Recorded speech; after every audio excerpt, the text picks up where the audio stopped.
amici bellini, è evidentemente notte, si vede anche dai colori, quindi ma c'è la conferenza di Spalletti, mica me la potevo perdere, e cominciamo.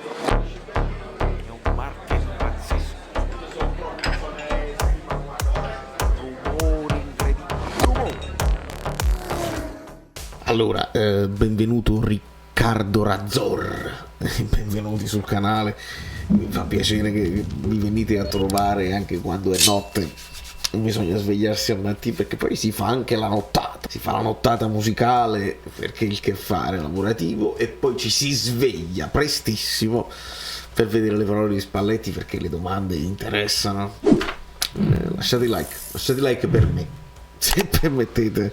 Posso avere 600 like, solo così. Cavarazzelia. È una partita troppo. Allora, con calma, con un Abraham tattico. Io sono pronto anche con la formazione, ve la spoilerò subito. Ma abbiamo questi due dubbi: Politano col punto interrogativo e Elmas, perché secondo me è un giocatore che sta in forma e che meriterebbe anche una chance, anche se in conferenza si parla di raspatori, quindi ci dobbiamo arrivare a questo. Quello che è sicuro è Simeone qua in attacco. Che facciamo un blink. Allora, una partita trappola, classica partita trappola. Sì, è una partita trappola se pensiamo che sia facile. Lo Spezia non pensa al derby. Secondo me Spalletti qua ci comincia a dire che ci stiamo, è il pompiere professionista. Spalletti si mette proprio il cappello, va in giro con la cosa perché deve pompierare, ed è anche giusto mantenere alta la tensione con i propri giocatori.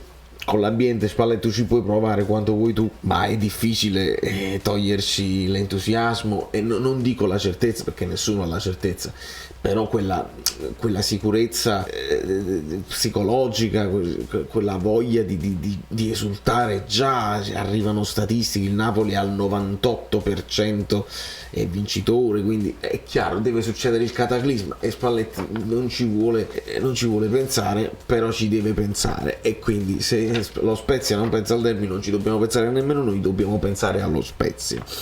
I tifosi, gli allenamenti a porte aperte, visto che i tifosi non possono andare in trasferta, il contatto con i tifosi c'è quando ci fermano per strada, dice Spalletti. Poi per fare gli allenamenti a porte aperte bisogna, attenzione, servono anche le strutture corrette, ci stanno le strutture corrette, Spalletti, cioè il Maradona si può fare, e dice che poi ci stanno anche pensando evidentemente a fare quelle partitine che fanno in allenamento per tenere in forma anche gli altri, quelli che giocano di meno, le riserve, diciamolo tranquillamente, per farli vedere anche al pubblico, e quindi ci stanno pensando.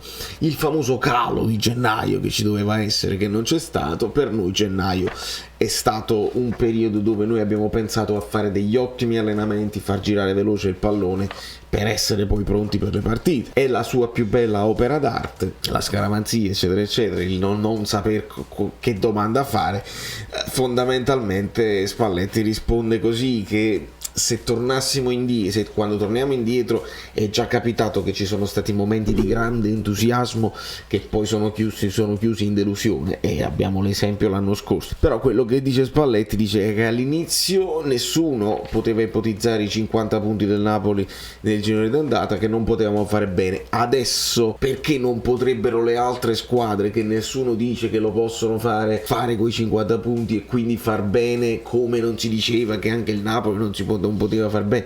È un po' contorto il ragionamento, ma capisco quello che dice. È un po' quello che vi ho fatto vedere nel video. Dice chi è l'antinapoli, come si può fare.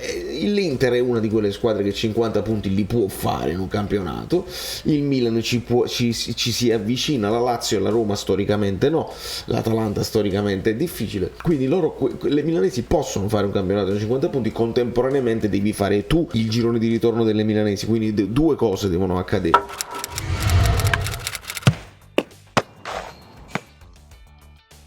Se loro lo fanno e tu continui, comunque Spalletti hai vinto tu, e quindi devono accadere due cose: il crollo del Napoli e l'esploit di una delle due milanesi. È possibile, certo che è possibile, ma è possibile anche che il Napoli continui, caro Spalletti. Quindi solo i fatti scrivono la storia. Ci sono squadre forti come l'Atalanta, e qualcuno evidentemente in conferenza fa anche facce strane, che Spalletti dice che cazzo di che parla dell'Atalanta che è forte. Un po' strana questa cosa dell'Atalanta, comunque dice la realtà.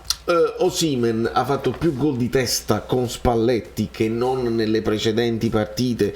Si fanno statistiche: 100 partite, 7 gol di testa. Già con Spalletti la metà delle partite si arriva a 12.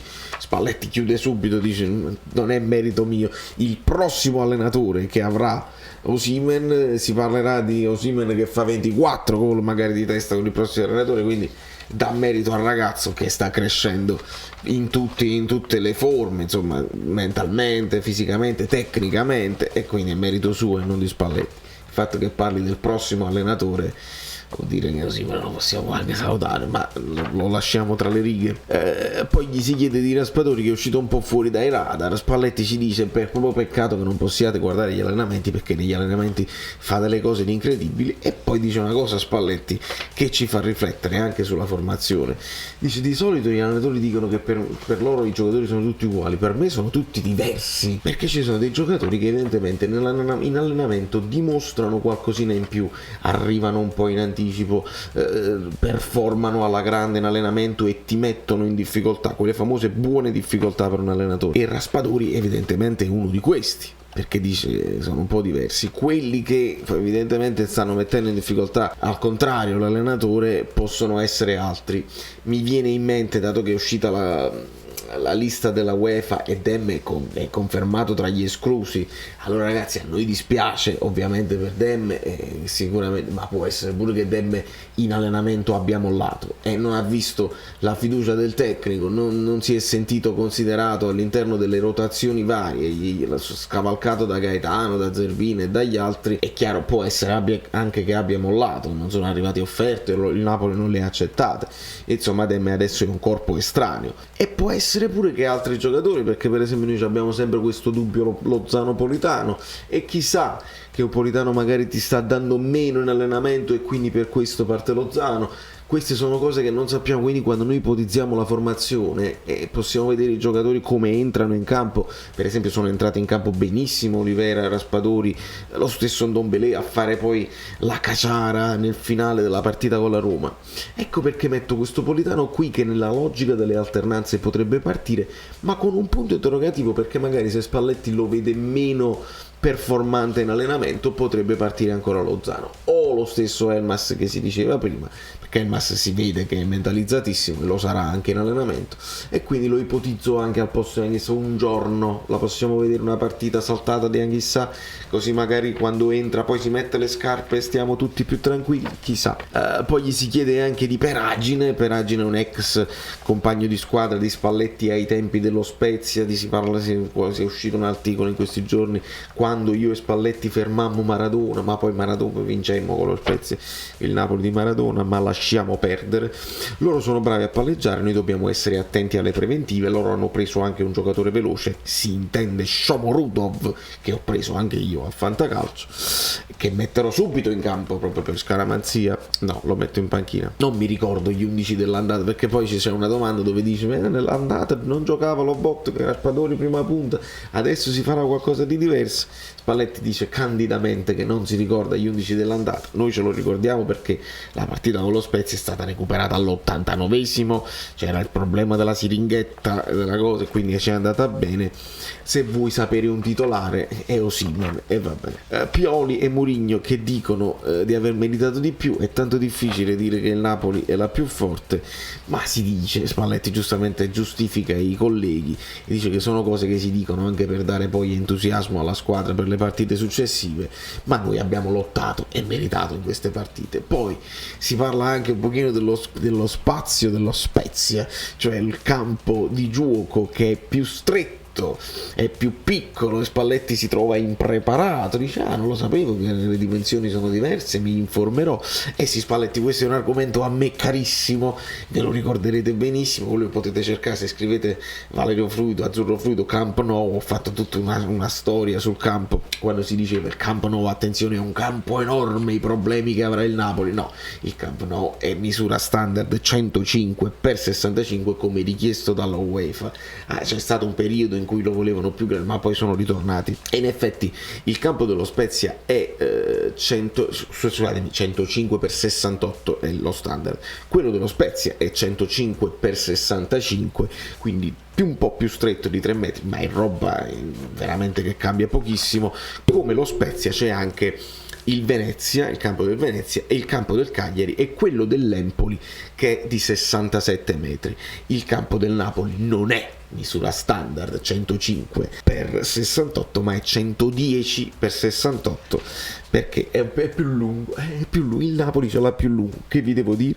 E poi comunque questa è una domanda che è posta così, è sbagliata, perché tante squadre sono andate su quel campo e hanno fatto il loro dovere, non è che si trova magari un campo asfissiante. Sicuramente è una trasferta insidiosa e sicuramente dobbiamo stare attenti. Sicuramente possiamo segnalare che in casa lo Spezia ha fatto 2 vittorie e 6 pareggi, nessuno ha fatto così tanti pareggi in casa e in Serie A, quindi è una squadra sicuramente ostica che ti mette in difficoltà. In trasferta fanno 2 vittorie e poi tutte sconfitte, quindi questo è lo Spezia, ragazzi. Aspettiamo Gotti, aspettiamo Shomorodov, palleggiano, ma poi alla fine questa dovrebbe essere la formazione. Confermiamo Meret, confermiamo Gollini, amici Gollini, Di Lorenzo ovviamente qui, Amir. C'è stata pure una domanda su